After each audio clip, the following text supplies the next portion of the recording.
Hello and welcome to AFC Game by Game.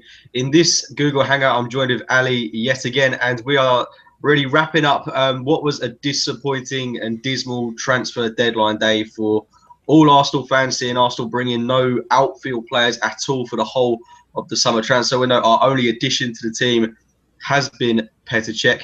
Ali, would you say this has been a successful summer transfer window? And coming out of it, do you feel good going into the new season? Yep, because I don't judge our transfer window based on solely based on what other people do, because that's a really stupid way. I feel like before the transfer window started, everyone was saying that Arsenal has the only squad that's fit enough to challenge an on form and inform Chelsea side of last year. I don't see why that would change just because City have gone and spent like a retarded amount of money on just two players who are probably not even going to start. And Chelsea don't look that good. United spent an amazing amount of money on average players. So I don't understand why, if before the transfer window we were such great contenders for the title and now we're not. I don't, I still think that obviously I'm not satisfied 100%. I still wanted a cover for Coquelin who's better than Arteta and possibly even first team quality, because after a while it's going to happen. Coquelin will have a dip. He will have almost no competition. So I wanted to see more cover for him, but I mean, I still don't just because we haven't gone and spent a ridiculous amount of money on players who aren't even world class doesn't mean that we're less of a title challengers.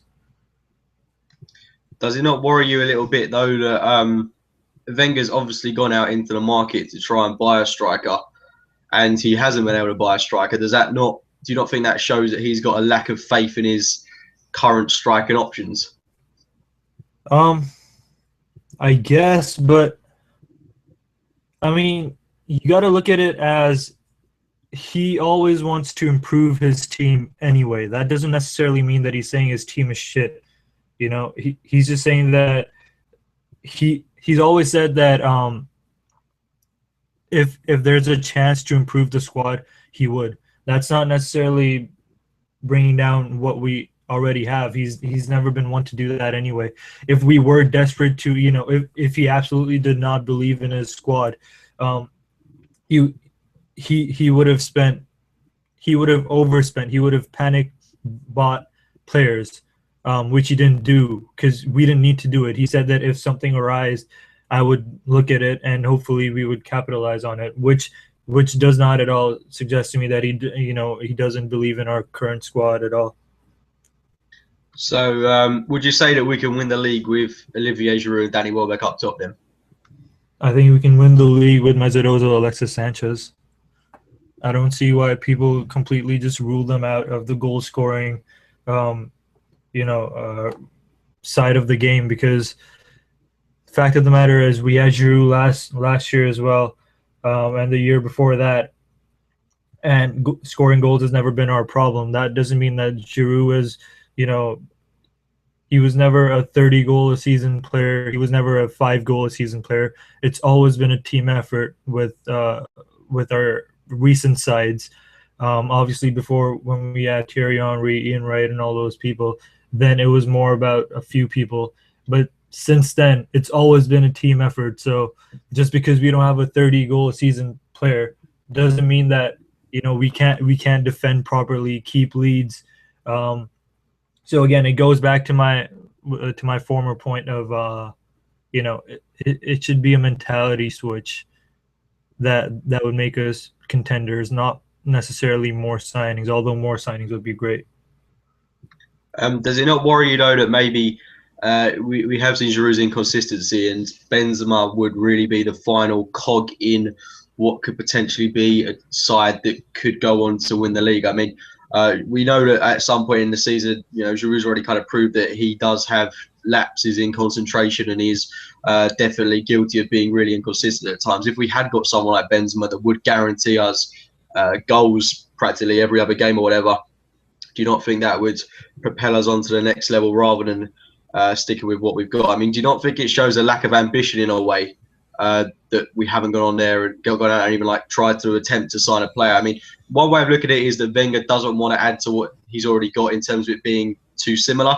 Like we've already got two like 15 to 20 goal a season strikers in Giroud and Welbeck. I would say maybe Giroud's Welbeck's a 10 to 15 goal a season striker. I think Wenger wanted the next level, and if he couldn't get that, then he just wasn't going to bother with it. I think the striking option is an evident problem for us. Giroud and Walcott, that they kind of evidenced that in the game against Newcastle the weekend.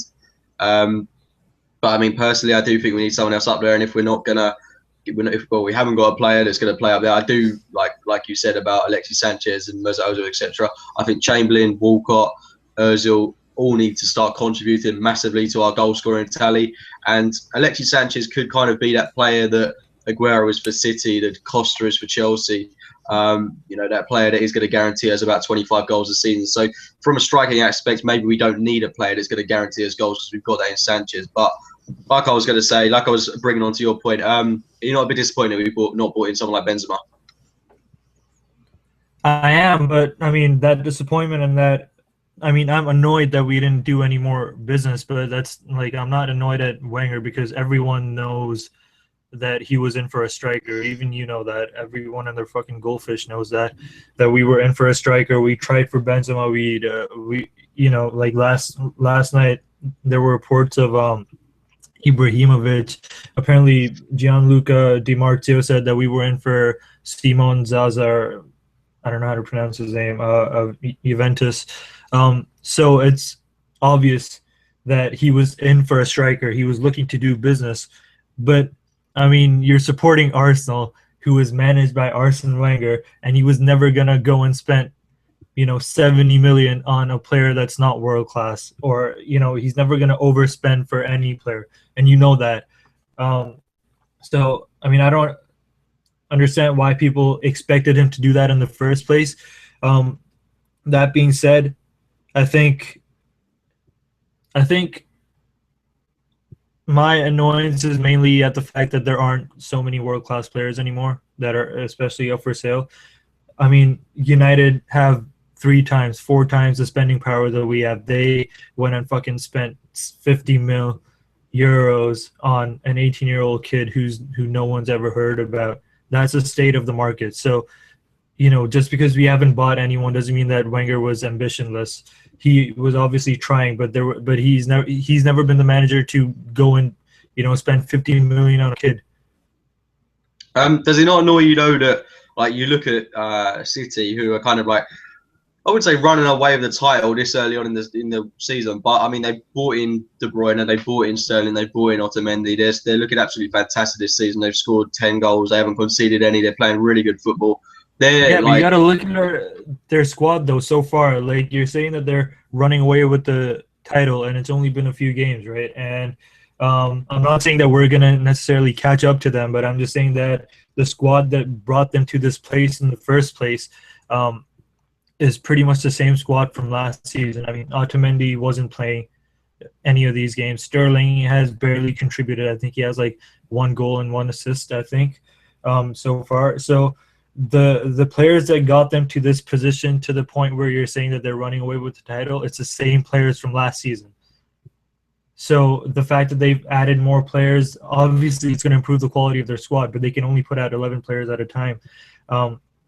And that being said, again, I don't see why, just because they've overspent on 2 players, our title ambitions or us being contenders should be knocked down just because of how much they spent. Yeah, I know where you're coming from, but I mean, what I was going to say was that they could potentially be our only real challengers for the title this season. I know that we haven't exactly started the season greatly. We're sitting on 7 points out of 12 games, but given out of 12 points, should I say? But given who we played, I think that's a decent enough tally at this point in the season.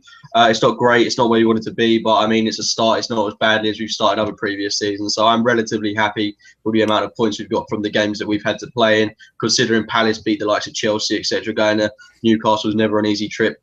And we played Liverpool as well, who spent a load of money this summer. But I was going to say that given that Liverpool lost 3-0 to West Ham the other day. Given that Man United lost to Swansea, they haven't looked great at all this season. Chelsea have just looked terrible this season. Does it not annoy you that we had a realistic chance to take advantage of the wealth that we've got in store and make a genuine push for the title against City when other teams around us aren't playing particularly well? That's always the case with Arsenal, I feel. We're always left with the sense of, we could have done more. This was our season. Maybe next year, especially if you see, the promos for every season. Like, for example, for this season, if you see the preseason promos that people put out before the season started, it's so funny to see people put titles like "This is our time" and next season and stuff like that. It's like, because everyone expects us to do more than what we actually end up doing. That being said, I still think it's a mentality issue. I've been saying, in terms of quality, we have the numbers and depth. We have the attacking options. We have a good center back pairing. We have good prospects. We have a great blend of experience and youth. We have a good squad. It's just that mentality. Our squad, we don't think like title challengers, and it's always the same thing. Instead of thinking about we could have capitalized, we could have, this could have been our year and stuff like that, it's always a sense of not this again, oh my god, I thought we could compete, but I guess we can't do it, maybe next year. So again, that points back to the mentality issue. That's not an issue about buying players. Again, with the players of the like of Benzema, obviously players like him would have improved our mentality. But I've seen a lot of people, even people who criticize, who have been criticizing our transfer spending, they've admitted that, all right, fine, maybe there wasn't a plethora of world-class options available. If you say that, you're basically saying that we should go for players who are less than world-class. And that means that those are players who are on the same standards as the best players in our squad, which wouldn't necessarily improve the mentality anyway. So their argument is sort of, it doesn't make sense. It's illogical. So again, it all points back to the mentality issue. I think every season we could do a bit more, but it's always from within, because right now we have the squad to compete. We're just not doing it. It annoys me really that going into the season, we're 2 players short again, which has kind of been the story for the past. I can't even think how many seasons that we've been short of certain players in different positions. And I wouldn't say the striking option is the biggest one that we need to address this window. I mean, we've needed a striker really since we sold Van Persie. We needed a world-class striker, as so many would call it. Someone like Benzema, possibly someone like Cavani, who I personally wouldn't have had at the club, but one big name up front that can guarantee us quite a few goals every season.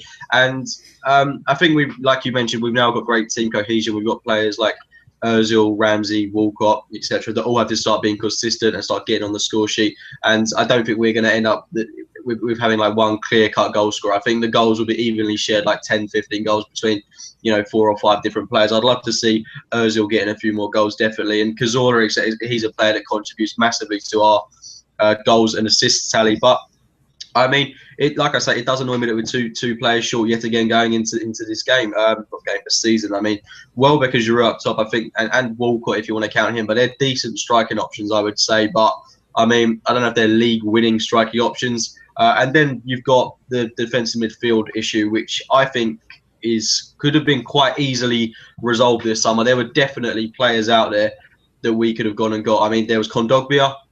We talked about him in the previous Hangout, and I have no idea why we haven't gone and at least put in an offer for him, because he's a big player.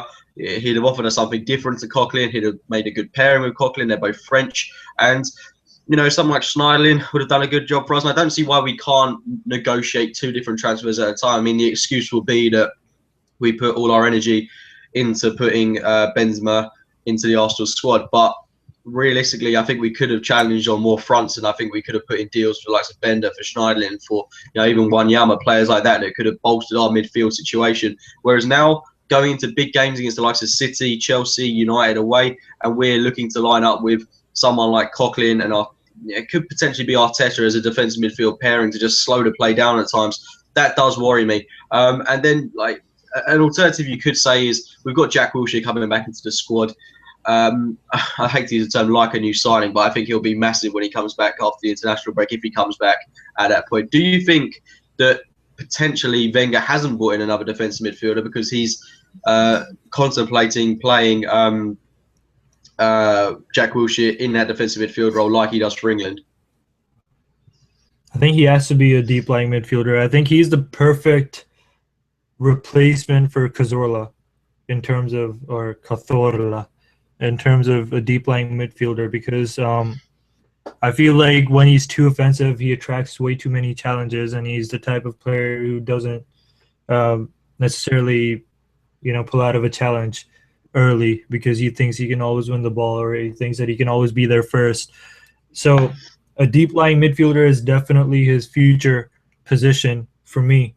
And that being said, Coughlin and Wilshere could be the pairing that we go with in the future. That being said, I think the reason – wow, I say that being said a lot. I think the reason we haven't bought a player in that position – I mean, again, the one position I really wanted a player to come in was that central midfield, central defensive midfield. But it hasn't been like that, and I think it's because we have to sell before we buy. We have way too many players. We have Cazorla, Arteta, and Flamini, all three of which are, for me, as of this point, we need an upgrade on all three of them. If we sell at least two, which is, maybe not Arteta, but maybe we sell Cazorla after, if he has a poor season this season and we sell him next season, and then we let Flamini go on a free. I think that would be that would free up enough space for us to go out and buy another midfielder. Yeah, I agree with you on what you said about Wilshere playing in that deep line midfield role and doing what Cazorla does in terms of breaking out from the defensive department, driving forward. I think Wilshere is perfect for that kind of role. But just getting away from the transfer discussion for a moment, does it not worry you a tad about the Ramsey-Wilshere thing? And like we mentioned in the previous hangout, that Wenger's going to try and fit all of these, all of his favourites into the same starting 11, because Wilshere will be occupying the position that Ramsey has made so evident that he wants to play, and he said that Cazorla is playing in his desired position. So if Wilshere was to come in and play in the Cazorla role, what does that really leave for Ramsey? I think that would be really bad if he tries to fit in every single favorite player of his into one side. I think if Wilshere and Ramsey were to play in the same team, it has to be a 4-3-3. It has to be Wilshere and Coughlin behind Ramsey. Ramsey should be the most advanced of those three, because for me, Ramsey is a central midfield player. He's not a winger, and he's not a playmaker at all.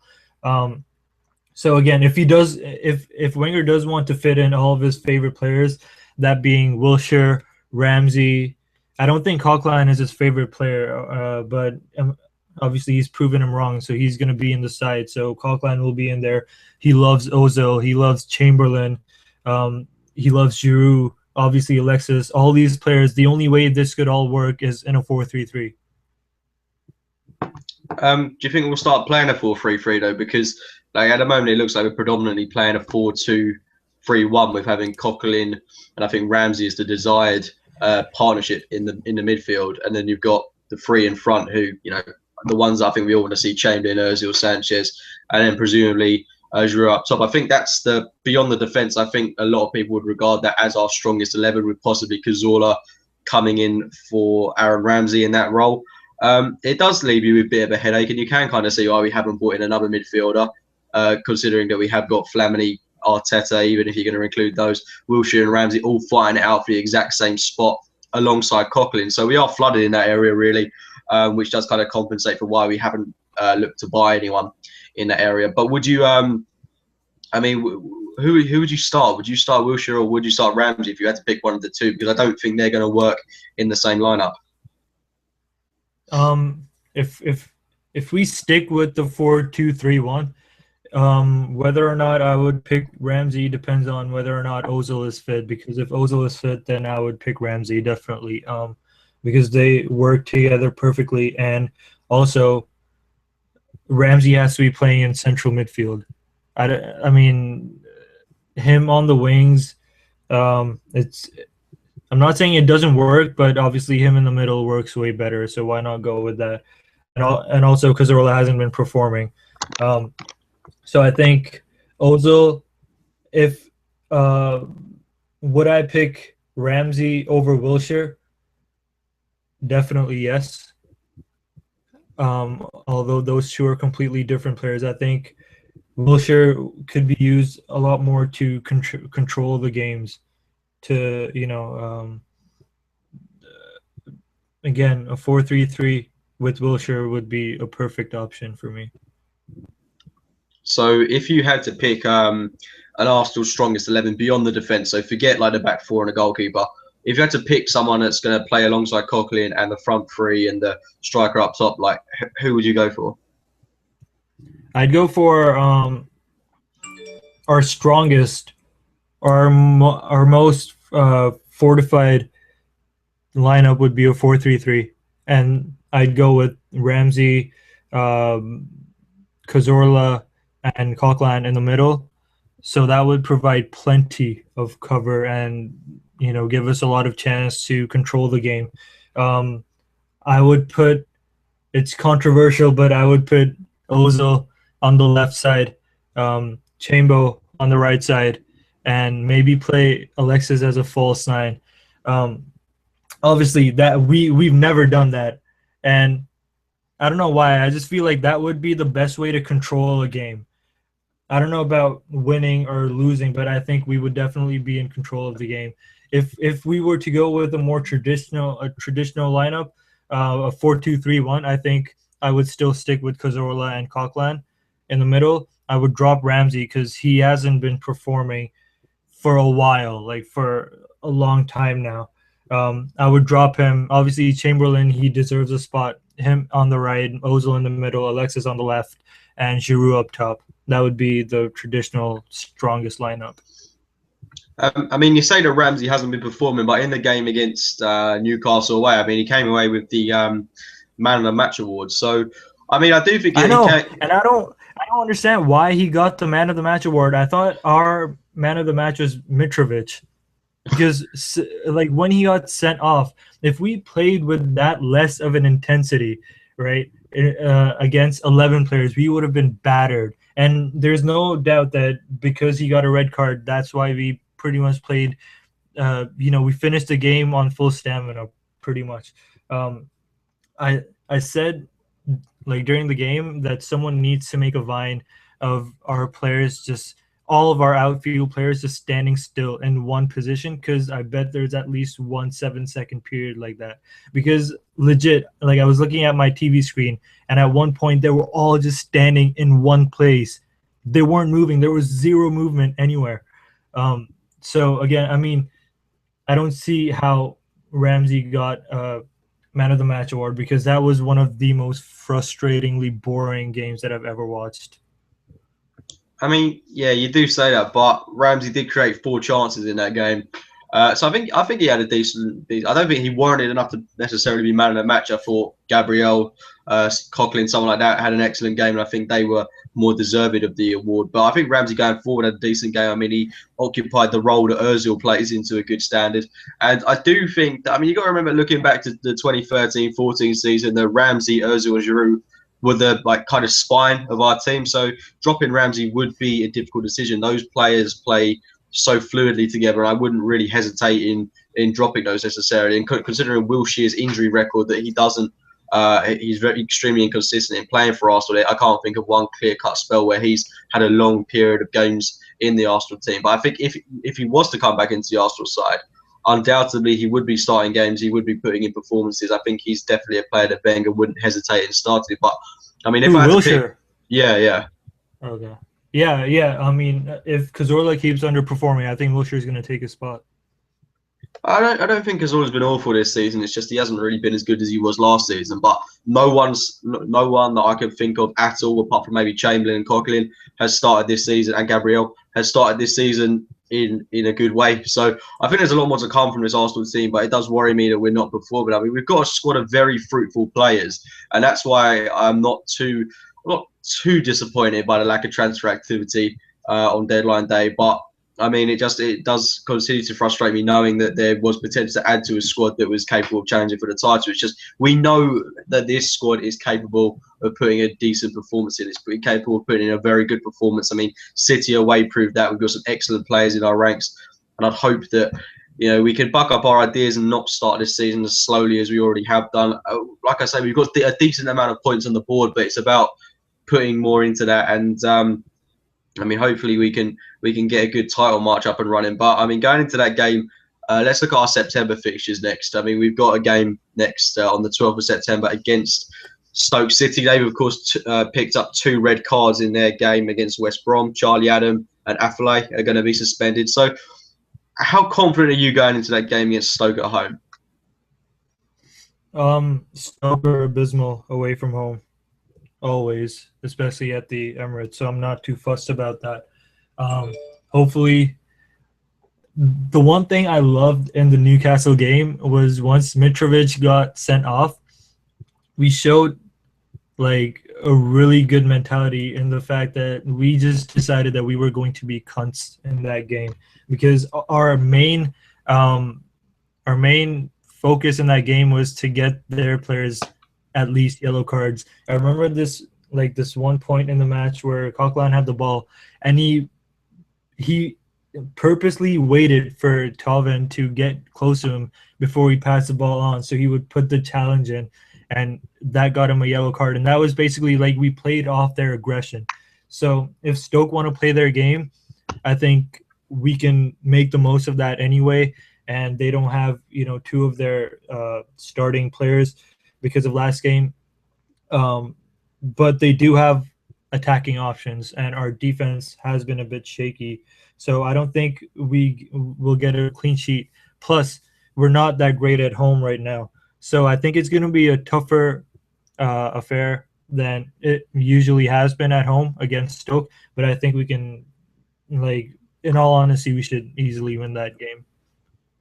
Stoke isn't – I don't rate Stoke away from home. No, I mean, I really don't rate Stoke at the Emirates at all. I mean, we've been battering them for quite a while now at our own place. We got a great win against them last season, and we normally put in a really good, consistent performance against them at home. I'd hope we do the exact same in a few weeks' time. But it is a massive game for us. And you mentioned that, if we play similarly to the game against Newcastle, we should have the better of them. I would disagree with that because I think that if you look at the fixtures that we've got following that game against Stoke, I think we've got Zagreb away in the Champions League, which isn't going to be an easy game. And then you've got Chelsea away the game after that. So it's massively important that we go into those games with a load of confidence behind us, knowing that the players have confidence within themselves. We've got to put in good performances. And I really do hope that we can get a 2-3, even a convincing 1-0 win, as long as we look like we're creating chances, would be enough to justify how poorly we've played this season and just show that it's a bit of a blip that we've been going through after the international break. Things might change, etc. But with the Champions League coming up, we've got to be putting more performances in. And this is the best time that we've had in a while since we last beat Chelsea in 2011.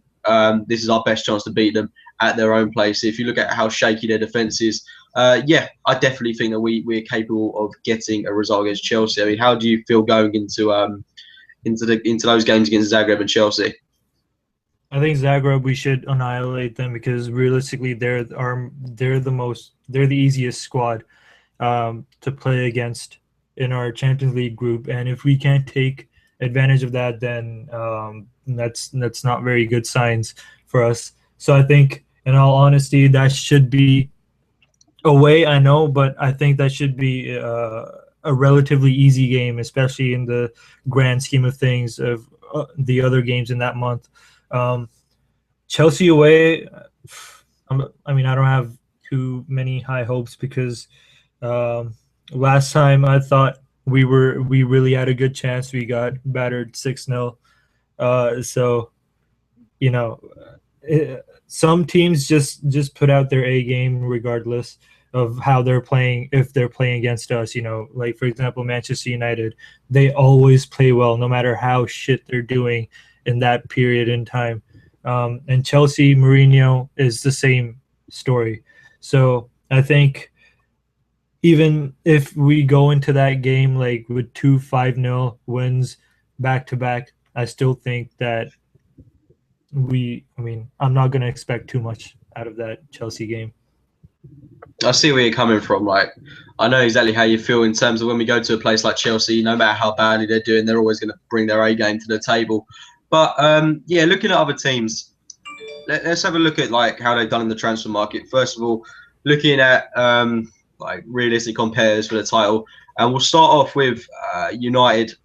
Given how much they've spent recently, 36 million on deadline day for Anthony Martial, Martial, however way you want to say it. Given like they've brought in Schneiderlin, Schweinsteiger, Darmian, Depay, like a load of big name players, well, not big name, but like decent enough players. I mean, like they've been chucking money at the table, but they haven't brought in a world class player. They just brought in players that can do a job, so to say. Do you think they could? Do you think they can win the title with the squad that they've now got? They've bought players, and not one of them would start for Chelsea or Man City, and only one of them maybe would contend for a spot with Coquelin in our squad, and that's Schneiderlin. That's the caliber of players that they've bought.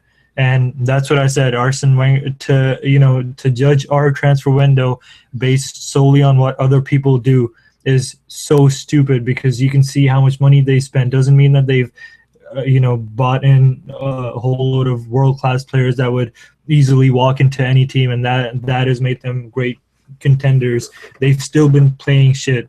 Louis van Gaal so far has not, justified his reputation at Manchester United. And to add to that, they've went and, obviously Depay, I think he would come good. Schweinsteiger, I still don't see why they bought him. I guess it's just for depth purposes, and because he can see games out and he has experience. Martial was the type of player that if Arsenal fans were in charge of Arsenal, we would have went and bought him just for the sake of spending money. That's the type of player that they've bought. I'm not saying that he's going to be rubbish. He's, he probably will turn out to be a really good signing, but as of this point, 50 million euros for an 18-year-old kid who's no one has heard about. That's never been Arsene's way. So, they've been playing really bad football. Basically, the game against Newcastle for us is basically how they've been playing the entire season. So I don't take them seriously as a title challenger, especially not more than us. I mean, we're bigger contenders for the title than they are. I mean, I would say that United are actually in a worse position than us in a way, because they've already got they've got Rooney up top, and they brought in Marshall. But aside from that, who have they got up top? They sold Van Persie. They sold. They let Chicharito go. Welbeck is gone. Who else do they have? Yeah, exactly. I know exactly where you're coming from. So up top, they don't have the best options, and Rudy's been incredibly poor for United this season. Apart from the goals that he got against Club Brugge, which they're against Club Brugge. Drought. Yeah, exactly. So I mean, United aren't in the greatest of shapes, and Blind got totally found out. I think against Swansea, he's not going to be a long-term replacement for them at centre half. Jones has got to start playing well. They lost Johnny Evans. They got Rojo to come back, who could put in a decent shift for them. The only areas I would say United are strong in are midfield and fullback. And De Gea is now staying, so they're great in that position. But the defence is still shaky, in my opinion. Up top, they're in a poor way. And Van Gaal just doesn't seem to get his tactics right. I mean, playing Mata on the right-hand side, Depay, he looks inconsistent at times, although he's a player that I do think will come good. Marshall, they're saying that the fee could rise to about 55 million over seasons, which is an astronomical fee for someone that's 19 and completely unproven. I don't like to use the term unproven much, but Marshall has scored 9 goals in League 1, which is like nothing. It's like compared to the Premier League, when he's going to come up against teams like Stoke, big physical teams, games like Newcastle, it seems like he'll be incredibly nullified in those games, and it just seems like an incredibly weird signing to me. And how is he going to get game time in this United squad? He's a player that I could identify and I could kind of guarantee that after a season of not playing much, he'll do an Adnan Januzaj and end up in somewhere like Germany on loan for a season, somewhere like Wolfsburg. I can almost guarantee that, which you might expect him to play. Sorry. We're bashing him so much that he's probably going to turn out to be a world-class signing in a couple of years now. No, I mean, I'm not saying that he's not a world-class signing, but for Man United to be spending that kind of money on someone that's unproven, it's just weird. He's not a player that United should be spending money on players that are going to propel them to the next level and are going to win them league titles and cups, but they're not. Yeah, but those players weren't available. That's the reason why they didn't go and spend that kind of money on those kind of players, right? So, and that's again, if Arsenal fans who just wanted us to spend just for the sake of spending, that's the type of player we would have bought if we were just spending for the sake of spending. Yeah, I mean, I see where you're coming from, but let's talk about Chelsea as well. Like they've brought in Pedro. They haven't really addressed the areas that they needed to. I think in this summer transfer window as well, Ivanovic is on his last legs. They brought in Baba, whatever his name is. Baba and he looks Jalobaji or something. I don't know. Yeah, I'm not even going to bother trying to pronounce their names. But they brought in a couple of defensive recruitments. But are these players that are going to, win them the league? I'm not going to undoubt someone like Hazard's potential. Well, I say doubt Hazard's potential for a moment, because I mean he was superb for Chelsea last season. He's done nothing for them this season, but neither has Fabregas. Their team just lacks cohesion. It lacks fluidity. It lacks chemistry and understanding, which surprises me given that this is the same group of players that wins the league. And football's a really weird game in that sense, because Chelsea haven't done much to their squad similarly to we have. Only player that's guaranteed to start for them now that they've kind of bought in is Pedro, who's a decent signing. But aside from that, I can't really think of anyone that's going to bolster their team. And finally, let's look at Man City. I mean, they've started the season the best out of everyone. Do you really think that they're our strongest competitors for the title?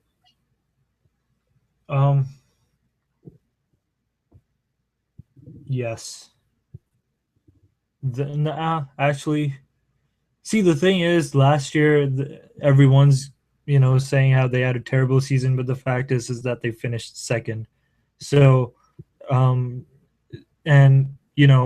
if I say that we're their biggest, competitors for the title, that would mean that firstly, I'm saying that they're more likely than us to win the title, which they are. And secondly, I'm saying that we're going to finish above Chelsea, which I don't necessarily think would happen. If Chelsea comes second, everyone's going to go on and on about how they had a terrible season, but the fact is that they would have had a better season than we did, which would mean that they're the bigger title challengers than we are. So I think Chelsea, I mean, under Mourinho especially, I don't see them crumbling. I think they will pick up. I think it's just early season blues, and it's always tougher second time around to defend the title. So and we saw that with City last year. They were terrible apparently, but they finished second. So I think it's going to be the same this year. Yeah, I do see where you're coming from. I do think as good as City have started the season and as good as the football is that they're playing, I do think they are going to go through a bad patch at some point. City normally do, where they lose some silly games that they're not meant to, like last season when they lost to teams like Burnley. It's just like we've got to take advantage of the times when City aren't playing particularly well. But yeah, I really see City and Chelsea as our strongest contenders this season, and I completely agree with you in that sense that Mourinho will get Chelsea to come good. But anyway, I'm going to wrap it up there. We've discussed this for quite a while now, and as you can probably tell, we're not overly enthused with how Arsenal's transfer window has gone, but we've got a world-class keeper in, one of the best signs of the window, in my opinion, that player that can propel us.